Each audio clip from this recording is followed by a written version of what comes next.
आणि आता तो क्षण आलाय ज्या क्षणाची आपण सारेच जण वाट पाहत होतो.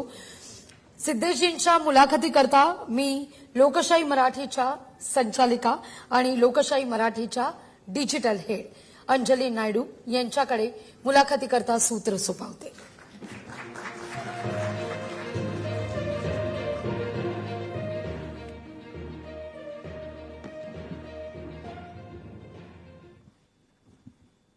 Oh my God, this is so exciting. This is my first time doing it. And thank you so much for coming to Lokshai Marathi's event. And it's a new launch of our English channel. So I'm honored that my first guest is Siddesh Kadam. Thank you. Thank you for having me. Don't be nervous. It's okay. Let's keep it casual. Yeah, that's the way to go. I want to know a little bit about the other side. That is how I have named my show. So my show is called The Other Side.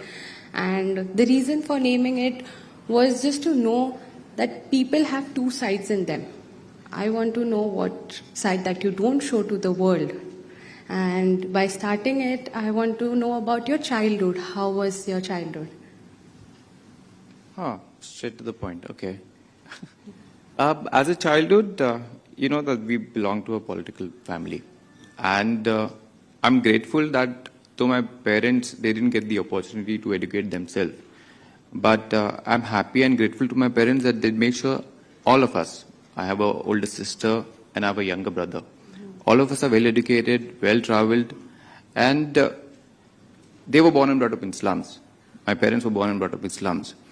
But they made sure that they gave us an upbringing wherein we could see the world. And that is why probably I'm sitting on the dais and sharing the dais with you and speaking to everybody here. So as a childhood, yes, we were privileged.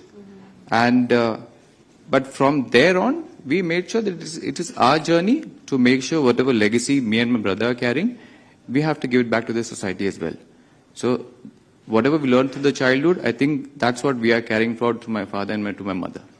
I've heard stories about your father. He was a very fearless man. And he went above and beyond to help his constituency people. Growing up in a family and seeing your father, what are the qualities that you have inherited from them and which you use in your life right now? To be very honest, it's very difficult to inherit qualities of my father. Because whoever's known my father, and whenever they see my father and they see me and my brother, they probably feel a contrast that how are you the sons of Ramdas Kadam? How is that contrast happen? But as I said, that they made sure that whatever they've seen in their lifetime, we upgrade ourselves to that so that we give back to the society. But giving that, what we've learned from our father is being available for people for 24/7. You cannot be choosy, okay, no, today's Saturday, today's Sunday, I don't just laze in bed. No, there's no that option. Our doors are open for anybody, whoever has any issues. That's what we learned from our father. Because as I said, my father is born and brought up in slums. He started his political journey as a simple Shiv Sainik and then a Shakha Pramukh. So Shakha is basically where all the people, general public, will come in with their grievances and they have to solve the grievances. That is what is encouraging to us. That is what we are learning. We've learned from our father. That going ahead also, we have to make sure all our doors are always open for whoever may it be. So going ahead, I think me and my brother, we are following the same footsteps.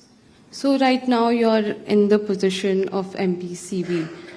Do you ever felt the pressure of being the son of Ramdas Kadam and then stepping into, like, people would see you in a different light? Or was it a different story? Honestly, that if you think about that there is something weighing on your shoulders and moving ahead, you cannot move ahead. You'll be dragged down with that weight. But as I said, being a son of a father who already has a legacy in the political fraternity as well, within the government as well, definitely there is a lot of learning what we take from that as well. Yeah. But the kind of education what we've got, kind of exposure what I've got within the field of pollution control or environment sustainability as well, so that also helps me. So you can imagine wherein one end I have the knowledge of ground reality through my father, through his legacy, and the other end I have the exposure of the education and travel as well.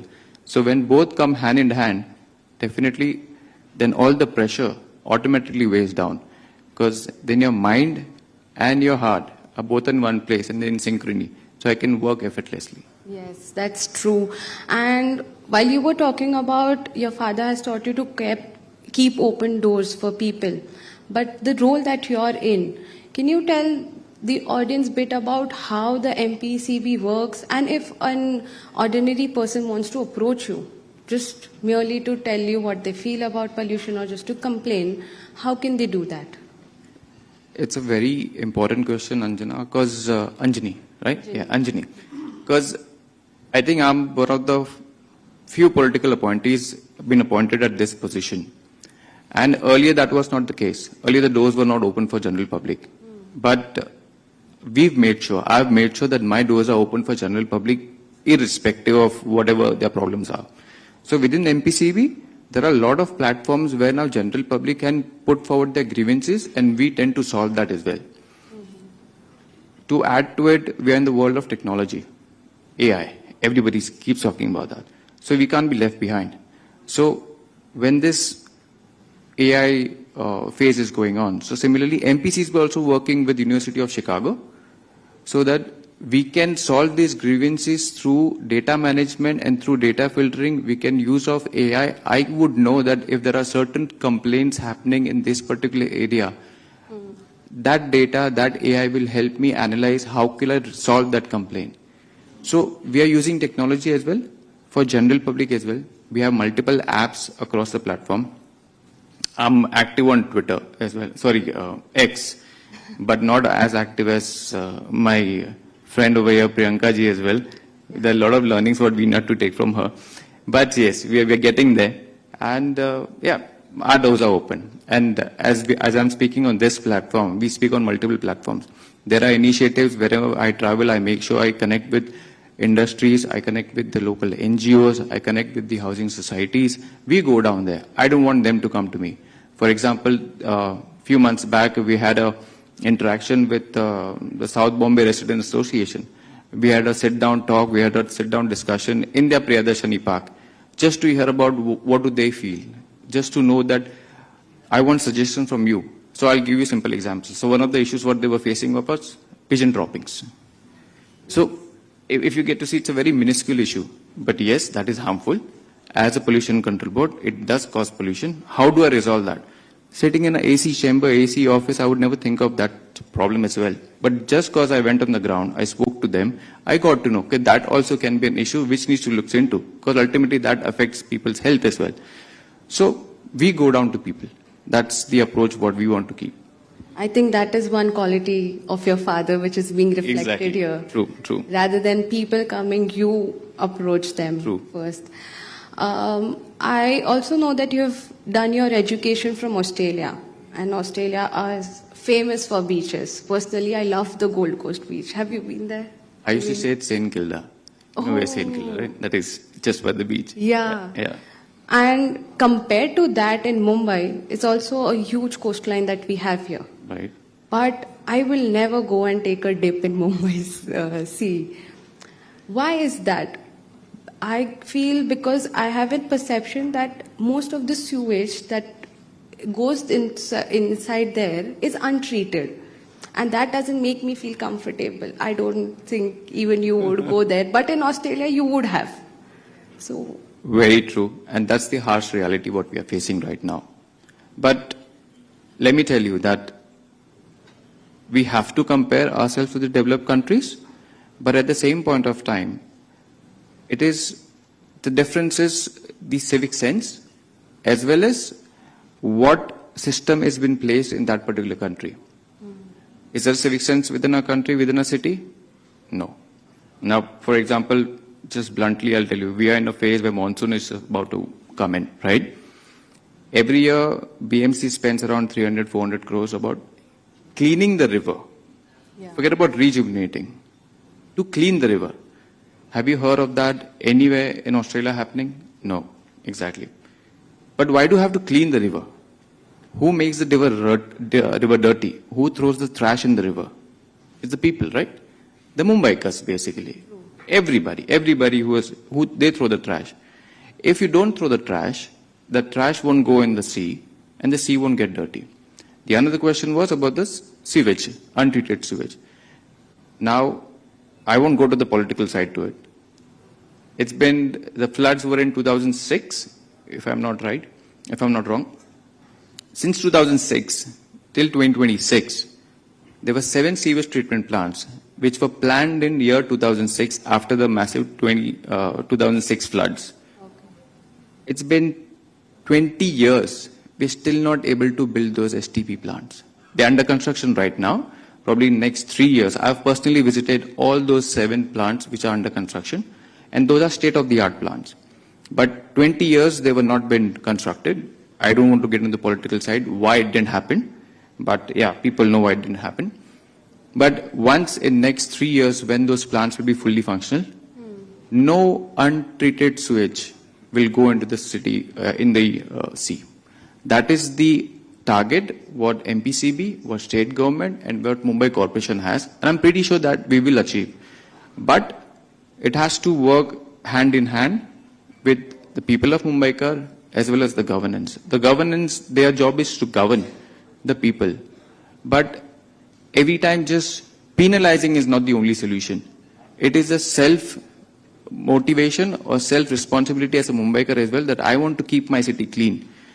Especially when you go to beaches of Mumbai, like there are a lot of reels what we see, forget about Mumbai, beaches of Goa as well, beaches of other cities as well. How many people do put their trash in their own pocket? Now if you say that there are no bins, if you put up bins, next to the bins are gone.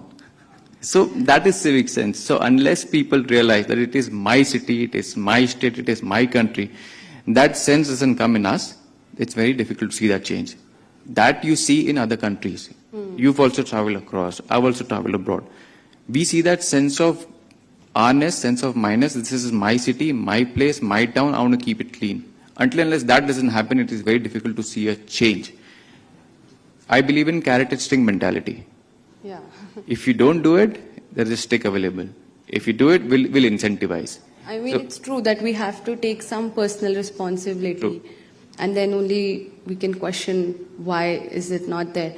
But also during the monsoons, when I go out for a run or a walk in the beach, I see like the tar balls there and there's petroleum. And I personally don't like walking there. I'm like, To be very honest, see, Mumbai is a coastal city, right? And there are tide movements also happening. So yesterday, we all did a story about Mumbai beach as well. Yes. So I told your correspondent the same thing, that because of the tidal nature of the Mumbai city, all the trash is not probably from Mumbai. It is coming from the other cities like Vasai, Nalasopara, Bhayandar. Because of the tidal, it then gets thrown on the Mumbai beaches. But I'm very proud that BMC, probably within that day, all the trash has been picked up. But the other issue is that trash treated? There's a big question on that. yes. If it was treated, then there wouldn't be an issue like Kanjurmarg, what is happening. But again, if you go to the civic sense, is the segregation of waste happening at source? Are any of us are doing it? I believe not. Because we don't segregate our waste, wet waste and dry waste. It goes in the dumping yard. True. But if you do it segregate at source, it's easy for the corporation to treat that waste. Don't expect the corporation employees to put their dirty hands in your waste and segregate the wet waste and dry waste. How do we expect that? It's your waste, you segregate at source. Are we doing that? We are not doing that. Again, it's the same point of taking personal Correct. responsibility. While I was reading through some of the articles, I came across the Nandur district where people are protesting and they don't want minings there. What I believe is there is a contrast. If we see in Jamnagar, Gujarat, there are good amount of minings happening there. There's a huge facility and people are getting employment there. Then why is there not happening the same thing in Maharashtra? You need to have a balance. My simple belief is development and environmental sustainability, both are important. You need to have a balance. But that balance is it's a thin line basically. We cannot, that equilibrium has to be maintained. So the moment the government realizes that, okay, we need to stop abusing our resources, that is when the more permissions are not given. The moment we realize, okay, we can keep it under control, yes, that is when the permissions are given. It's the same with us. The moment we realize, so we grant approvals, we grant permission through Pollution Control Board. The moment we realize that one particular area is getting polluted, we make sure that every industry puts equipment, it invests heavily so that the pollution is reduced. Is the pollution going to go 100%? It's a blunt no. It is not. Are you going to stop driving your cars? No. Are you going to start walking? Are you going to start using bicycles? No. So exactly, so pollution is not going to eradicate 100%. Can we control it? Yes. Do we have to take stringent steps? Yes. And we are doing that. Do we have to come with more stricter norms? Yes. I'm happy and proud to say, across the country, MPCB is the only board wherein, so there are like around 140,000 industries in the state, which is the highest number in the entire country. Wow. And we monitor all those industries. We have to make sure none of those industries are polluting. If they're polluting, they're penalized, they're shut down. And day by day, these norms are getting stringent because they have to come with more robust technology wherein we can control the emissions as well. To add, even a pollution control board, we are heavily investing in monitoring mechanism as well, using AI, be it water, be it air, be it soil as well. So we are investing in that. So as I said, pollution control board and the industries both have to work hand in hand. To sum everything up, right now, what would be a message to the Gen Zs? Interesting. When I just walked in, there was a panel speaking, and that panel, one of the panelists spoke about we are millennials, and the Gen Z is basically focusing more on social media, making reels. But I believe what we've seen in country of Nepal, the Gen Zs have power. Yeah. The moment they realize what is the priority, as millennials, I believe the baby boomers, the generation before us, they didn't have the priority to think about environment because they had other priorities, to be very honest, like road infrastructure, etc. But as Gen Zs, they need to take forward, they need to decide what is the priority. Environment is the priority? Definitely yes. Growing economically is a priority? Definitely yes. Will that happen on social media? There are two sides to it. Yes, you can make the best out of it, and obviously you can make the worst out of it. I'm not against social media, but I'm also pro that you have to get on the ground and realize what is the ground reality. Yes. Just seeing on the phone is not the reality. You have to put your foot down, get on the ground and see. So my only message to Gen Z would be, yes, social media is a medium for you to get information. Verify that information by your own self, get on the ground and make sure that it is the right information. Not just because someone's tweeted it, not because someone's made a reel out of it. True, true. So I want to conclude this whole thing by asking you a little personal question. Your dad was also a minister, your brother is also a minister, and you yourself is in politics. In the dinner table, what do you guys discuss about? Is it always Maharashtra, or is there any personal questions also? Honestly, we don't have dinner together. What? Everybody has their own life, to be very honest. Like, probably we have lunches. Dinner, because my brother, he's MLA from a rural area, Dapoli. I work in Mumbai. My father travels across the state. So there are hardly times we all are staying under one roof. There are times, but we make sure during festival times, we make sure there are lunches and dinners compulsory, no matter what. Nobody is traveling. The entire family, my kids, my brother's kids, my sister's kids, everybody will sit down and have lunch and dinner together. Do we discuss politics? Absolute no. Amazing. Yeah. We don't discuss politics. Yes, but we discuss about what's happening in Maharashtra, in India, across the globe, but no politics. So when it's family time, it's family time. It's family time. Yeah. With that, I want to show you a picture and I want to tell you what emotion do you feel after seeing that. Okay. Can we get the first picture on screen? Oh, wow. You've done your research. Oh, that's me in the middle. Which one are you? The middle one. I'm the middle one. That's my older sister, Yogita. That's my younger brother, Yogesh, who's the minister right now. That's my dad, yeah. My dad and your father go long back, by the way. Yes, I know. Yeah. So, yeah, that's me in the middle. But I look innocent, but I'm not. Probably I was the most notorious one. My brother is the most docile. He was the most decent guy. Even right now, he's the same. Yeah. Yeah. Yeah. We used to. But you both are like contrast from your father. The stories that I have heard from my That's true. dad, Yeah. I'm like no way closer to him. Yeah. But everybody thinks we are twins, so we are not twins. I'm the older one, he's the younger one. And my sister, she looks tall here, but now she's the shortest. Would you like to recreate this sometime? Yes, we do. Yeah. I would love to do, actually. Okay, I have another picture. Can we have the second one? Ah, okay. Well, that's my daughter. Yes. That's my daughter. That's a beach. So she's done with me, like, we've done 4 beach cleanup drive together. Yeah, and she's very enthusiastic about it. She goes and tells to her school friends as well, what does she do? And now her school friends are like, again? It's like, yeah, again. So she's very, I'm very surprised that at this age, she's like 6 years old now. At this age, she tells me, Dada, you can recycle this, you cannot recycle this. Wow. I didn't even know the word of recycling when I was 6. Probably half of us didn't know. But she knows that, because that is what been taught in her school. Learning from the young age. Learning from the young age, yeah. That's cool. I don't know what generation is that. Alpha, Gen, Beta? She's COVID baby actually. I'm not good with that. Gen Beta? Beta? Alpha or Beta? So yeah. Beta, yeah, she's Beta. But yeah, thank you so much. Thank you. For being a part of this. Thank you for having me. Thank you. Thank you. खूप thank you सतीशजी, तुम्ही वेळात वेळ काढून आलात आणि ही अतिशय दिलखुलास अशी मुलाखत दिलीत त्याबद्दल खूप खूप थँक्यू. धन्यवाद.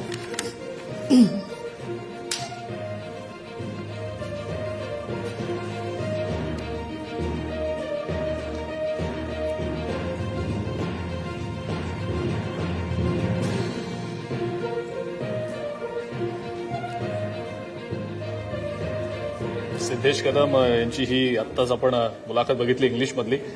लोकशाही इंग्लिश हे एक नवीन माध्यम लोकशाही मराठीच्या व्यतिरिक्त आपण सुरू केलेलं आहे आणि तुमचा उत्तरोत्तर प्रतिसाद या लोकशाही इंग्लिशला सुद्धा असाच मिळत राहील अशी आम्हाला आशा आहे.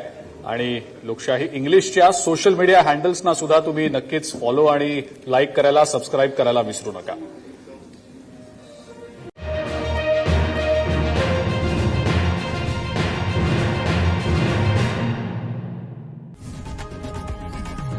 लोकशाही मराठी ऐका, पहा, जागरूक रहा.